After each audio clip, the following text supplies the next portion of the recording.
வணக்கம். ஆகாஷவாணி.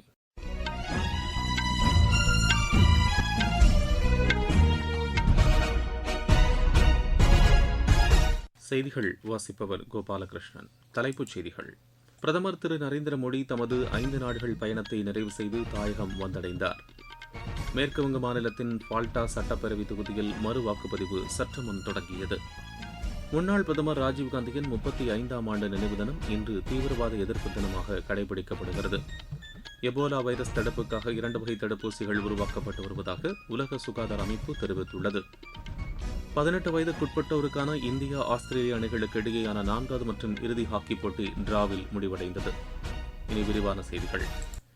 பிரதமர் திரு நரேந்திர மோடி தமது 5 நாடுகள் பயணத்தை நிறைவு செய்து புதுதில்லி வந்தடைந்தார். ஐக்கிய அரபு எமிரேட்ஸ், நெதர்லாந்து, நார்வே, ஸ்வீடன் மற்றும் இத்தாலி நாடுகளில் அவர் மேற்கொண்ட பயணத்தின் மூலம் அந்நாடுகளுடன் வர்த்தகம், முதலீடு, சுற்றுலா, எரிசக்தி உள்ளிட்ட பல்வேறு துறைகளில் ஒப்பந்தம் கையெழுத்தானது. இதற்கிடையே தமது இத்தாலி பயணம் ஆக்கப்பூர்வமாக அமைந்ததாக பிரதமர் கூறியுள்ளார். இதுகுறித்து அவர் வெளியிட்டுள்ள சமூக வலைதள பதிவில், இத்தாலி பிரதமர் ஜார்ஜியா மெலோனியுடன் பல்வேறு துறைகள் குறித்து தாம் ஆலோசித்ததாக தெரிவித்துள்ளார். இதன் காரணமாக இந்தியா இத்தாலி இடையேயான நட்புறவு மேம்படும் என்றும் அவர் கூறியுள்ளார். இது எதிர்காலத்தில் இரு நாடுகளுக்கு இடையேயான ஒத்துழைப்புக்கு புதிய உத்வேகத்தை அளிக்கும் என்றும் பிரதமர் குறிப்பிட்டுள்ளார். மேற்குவங்க மாநிலம் தெற்கு 24 பர்கானாஸ் மாவட்டத்தில் உள்ள பால்டா சட்டப்பேரவை தொகுதியில் மறு வாக்குப்பதிவு சற்று முன் தொடங்கியது. மாலை 6 மணி வரை வாக்குப்பதிவு நடைபெறுகிறது. 2 சுயேட்சை வேட்பாளர்கள் உட்பட மொத்தம் 6 வேட்பாளர்கள் களத்தில் உள்ளனர். திரிணாமுல் காங்கிரஸ் கட்சி வேட்பாளர் திரு ஜஹாங்கீர் கான் இத்தேர்தலில் போட்டியிடவில்லை என்று அறிவித்துள்ளார். எனினும் வேட்புமனுவை திரும்பப் பெறுவதற்கான காலக்கெடு நிறைவடைந்ததால் அவரது பெயரும் வேட்பாளர் பட்டியலில் இடம்பெற்றுள்ளது. பிஜேபி சார்பில் திரு திபாங்ஷு பாண்டாவும், காங்கிரஸ் கட்சியின் சார்பில் திரு அப்துல் ரசாக் முல்லாவும், மார்க்சிஸ்ட் கம்யூனிஸ்ட் கட்சியின் சார்பில் திரு சம்புநாத் குர்மியும் போட்டியிடுகின்றனர். வாக்குப்பதிவு நடைபெறும் 285 வாக்குச்சாவடிகள் வெப் கேமரா மூலம் கண்காணிக்கப்படும் என்றும் தேர்தலை நேர்மையாகவும் அமைதியாகவும் நடத்துவதற்கு தேவையான அனைத்து ஏற்பாடுகளும் செய்யப்பட்டுள்ளதாக தேர்தல் ஆணையம் தெரிவித்துள்ளது. அமெரிக்க தூதர் செர்ஜியோ கோர் மத்திய நிதியமைச்சர் திருமதி நிர்மலா சீதாராமனுடன் புதுதில்லியில் நேற்று சந்தித்து பேச்சு நடத்தினார். இதுகுறித்து மத்திய நிதியமைச்சகம் சமூக வலைதளத்தில் வெளியிட்டுள்ள பதிவில், மத்திய நிதியமைச்சரும் அமெரிக்க தூதரும் இருநாட்டு பொருளாதாரம் மற்றும் நிதி கூட்டாண்மை, முதலீட்டு வாய்ப்புகள், இருதரப்பு ஒத்துழைப்பு ஆகியவற்றை மேலும் வலுப்படுத்துவது குறித்து விவாதித்ததாக குறிப்பிடப்பட்டுள்ளது. மெட்டா, கூகுள், டெலிகிராம் உள்ளிட்ட சமூக ஊடகங்களின் பிரதிநிதிகளுடன் மத்திய கல்வி அமைச்சர் திரு தர்மேந்திர பிரதான் ஆலோசனை நடத்தினார். போட்டித் தேர்வுகள் தொடர்பான தவறான தகவல்கள் இத்தளங்களில் இடம்பெறுவது கவலை அளிப்பதாக கூறிய அவர் அதை தவிர்க்க வேண்டும் என்று கேட்டுக் கொண்டார். முக்கிய தேர்வுகளுக்கு முன்னதாக பல சமூக ஊடகங்கள் போலி வினாத்தாள் கசிவு தொடர்பான தகவல்களை சரிபார்க்காமல் வெளியிடுவதாக அவர் கூறியுள்ளார். இது மாணவர்கள் மற்றும் பெற்றோர்களிடையே அச்சத்தை ஏற்படுத்துவதாகவும் இதை தவிர்க்க வேண்டும் என்றும் திரு தர்மேந்திர பிரதான் வலியுறுத்தினார். அடுத்த மாதம் நீட் மறுதேர்வு நடைபெறவுள்ள நிலையில் அமைச்சரின் இந்த சந்திப்பு முக்கியத்துவம் வாய்ந்ததாக எமது செய்தியாளர் தெரிவிக்கிறார். நாடு முழுவதும் எதிர்காலத்தில் பயணிகள் மற்றும் சரக்கு போக்குவரத்தில் மின்சார வாகனங்கள் முக்கிய பங்கு வகிக்கும் என்று மத்திய கனரக தொழில்துறை அமைச்சர் திரு H.D. குமாரசாமி தெரிவித்துள்ளார். புதுதில்லியில் நடைபெற்ற உயர்மட்ட கூட்டம் ஒன்றில் கலந்து கொண்ட அவர் மின்சார பேருந்துகள் மற்றும் மின்சார லாரிகளின் பயன்பாட்டை ஊக்குவிப்பது குறித்து ஆலோசனை மேற்கொண்டார். நாட்டில் மின்சார போக்குவரத்திற்கான மாற்றம் நடைமுறைக்கு ஏற்றதாகவும் வர்த்தக ரீதியாக நீடித்திருப்பதையும் உறுதி செய்வதற்காக அத்துறையை சார்ந்தவர்களுடன் இணைந்து செயல்பட அரசு உறுதி பூண்டுள்ளதாக திரு H.D. குமாரசாமி தெரிவித்தார். சைப்ரஸ் அதிபர் நிக்கோஸ் கிறிஸ்டோடோலிடஸ் தலைமையிலான உயர்நிலைக் குழு இன்று முதல் 3 நாள் இந்தியாவில் பயணம் மேற்கொள்கின்றனர். சைப்ரஸ் அதிபர் நாளை பிரதமர் திரு நரேந்திர மோடியை சந்தித்து வர்த்தகம், முதலீடு உள்ளிட்ட துறைகளில் இருதரப்பு ஒத்துழைப்பை மேலும் வலுப்படுத்துவது குறித்து விவாதிக்க உள்ளதாக எமது செய்தியாளர் தெரிவிக்கிறார். புதுச்சேரி சட்டப்பேரவைக்கு தேர்ந்தெடுக்கப்பட்ட உறுப்பினர்கள் நேற்று பொறுப்பேற்றுக் கொண்டனர். அவர்களுக்கு இடைக்கால பேரவைத் தலைவர் திரு அன்பழகன் பதவிப் பிரமாணம் செய்து வைத்தார். 30 உறுப்பினர்களில் 29 பேர் பதவியேற்றுக் கொண்டனர்.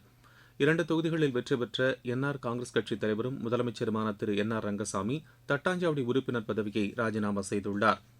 நீங்கள் கேட்டுக்கொண்டிருப்பது ஆகாஷவாணியின் செய்தி அறிக்கை.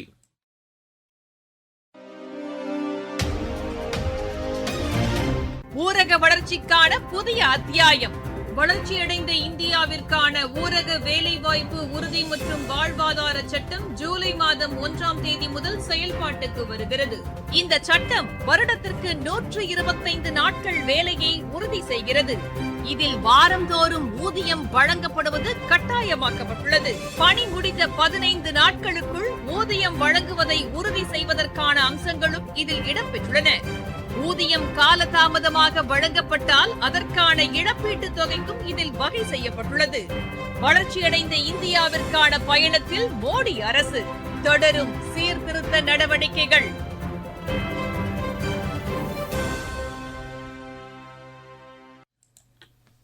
முன்னாள் பிரதமர் ராஜீவ்காந்தியின் 35ஆம் ஆண்டு நினைவு தினம் இன்று அனுசரிக்கப்படுகிறது.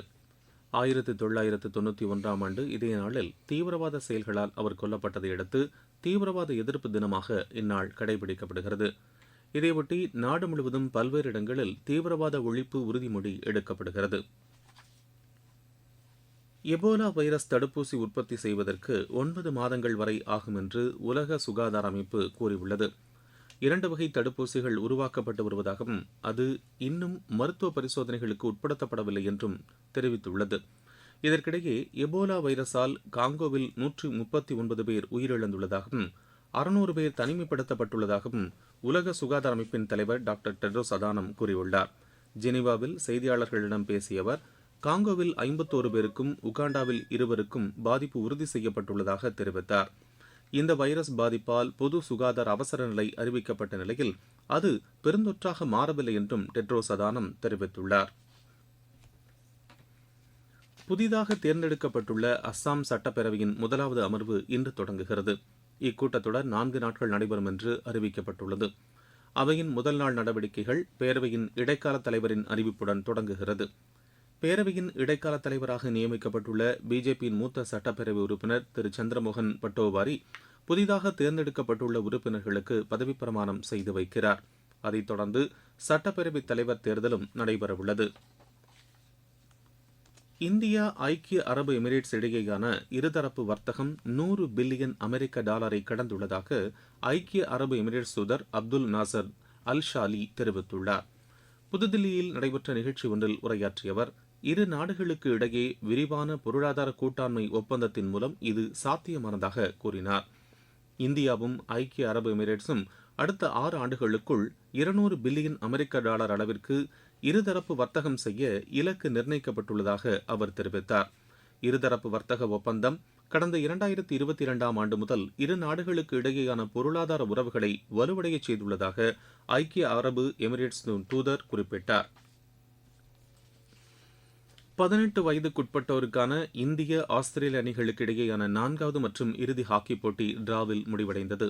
போபாலில் நடைபெற்ற இப்போட்டியில் இரு அணிகளும் தலா 3 கோல்கள் போட்டன. இந்திய அணியின் சார்பில் கேப்டன் கேத்தன் குஷ்வாஹா, கரண் கௌதம், பென் சித்தார்த் ஆகியோர் கோலடித்தனர். 4 போட்டிகளை கொண்ட இத்தொடரில் இரு அணிகளும் தலா ஒரு போட்டியில் வெற்றி பெற்றன. 2 ஆட்டங்கள் டிராவில் முடிவடைந்தன. ஐபிஎல் கிரிக்கெட் போட்டியில் சென்னை அணி இன்று குஜராத் அணியை எதிர்கொள்கிறது. அகமதாபாத்தில் நடைபெறவுள்ள இப்போட்டி இரவு மணி 7:30க்கு தொடங்குகிறது. கொல்கத்தாவில் நேற்று நடைபெற்ற ஆட்டத்தில் கொல்கத்தா அணி 4 விக்கெட் வித்தியாசத்தில் மும்பை அணியை வென்றது. முதலில் பேட் செய்த மும்பை அணி நிர்ணயிக்கப்பட்ட 20 ஓவரில் 8 விக்கெட் இழப்பிற்கு 147 ரன் எடுத்தது. 148 ரன் எடுத்தால் வெற்றி என்ற இலக்குடன் பின்னர் களமிறங்கிய கொல்கத்தா அணி 18.5 ஓவரில் 6 விக்கெட்டை இழந்து இலக்கை அடைந்தது. ஜெனீவாவில் நடைபெற்று வரும் சர்வதேச டென்னிஸ் போட்டியில் இந்தியாவின் யூகி பாம்ரி, நியூசிலாந்தின் மைக்கேல் வீனஸ் இணை அரையிறுதிக்கு முன்னேறியுள்ளது.